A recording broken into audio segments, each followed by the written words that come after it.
হঠাৎ করে নিজের হাতের রান্না খেতে মন চায়। ঝাল ঝাল খিচুড়ি, ডিম ভুনা, বেগুন ভাজি, আর সাথে থাকবে আমার পছন্দের শুটকির আচার। আচারের মধ্যে যে গোটা গোটা বোম্বে মরিচ থাকে, এটা থাকলে আমার আর কিছুই লাগে না। তবে এত বছরও বোধহয় ভালো বউ হতে পারিনি, কারণ পেঁয়াজ কাটলে চোখে পানি চলে আসে। তারপরেও কিন্তু কাজ করতেই হয়। তবে আজকে আমরা অন্য ফ্ল্যাটে রান্না বান্না করছি। অনেকেই বলে আমরা কি আলাদা খাই কিনা, কিংবা শ্বশুর বাড়িতে থাকি কিনা। চলেন আজকের এই ভিডিওতে সব প্রশ্নের উত্তর দিব এবং মজার এই খিচুড়িটা রান্না করব। তাছাড়া শুটকি লাভারদের জন্য এই মজার শুটকির আচারগুলো কোথায় পাবেন সেটাও বলে দেব। আসসালামু আলাইকুম, কেমন আছেন সবাই? আশা করি সবাই ভালো আছেন। প্রথমেই আমি ডিম সিদ্ধ করতে দিয়েছি এবং আলু বেগুন এগুলো কেটে নিব, কারণ খিচুড়ির মধ্যে এরকম গোটা গোটা আলু না থাকলে ভালো লাগে না। সাথে যদি বেগুন ভাজি থাকে তাহলে তার কথাই নেই। এই শীতে কেমন যেন খিচুড়ি খেতে বেশি ইচ্ছে করে। হ্যাঁ, আজকে আমরা আলাদা ফ্ল্যাটে রান্না করছি, তো এটা দেখে অনেকেই বলে যে আমরা আলাদা খাই কিনা। আমরা কোনোদিনই আলাদা ছিলাম না, আলাদা থাকিনি। ছোট্ট একটা পরিবার আমাদের, আর সবাই মিলে একসাথে থাকতেই ভালো লাগে।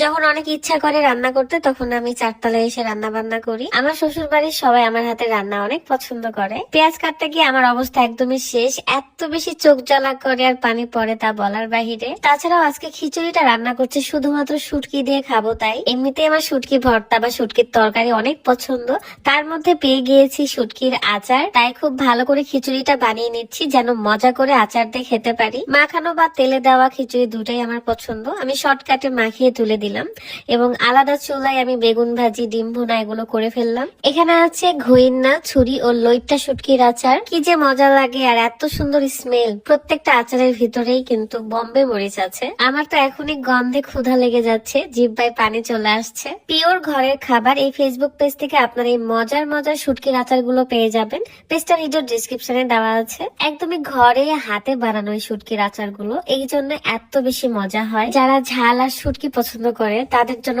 বেস্ট আচার। ভাই, আমাকে 7 দিনে 3 বেলাই যদি একই খাবার দেয় আমি খেতে পারবো। যদি মুখে রুচি নাও থাকে, তাও এই আচার গুলো দিয়েই শুধু ভাত খাওয়া যায়, মানে মুখে রুচি ফিরে আসে। আমার তো খুবই পছন্দ। তাছাড়া আমার বাড়িরও সবাই অনেক পছন্দ করে এই আচারগুলো। গরম ভাতের সাথেও কিন্তু অনেক মজা লাগে। যারা এই শুটকির আচারগুলো নিতে চান তারা অবশ্যই পিওর ঘরের খাবার ফেসবুক পেজে নক করবেন। বম্বে মরিচের গন্ধে আমার জিহ্বায় পানি চলে আসছে। এন্ড আমি 3টা বম্বে মরিচ নিয়েছি।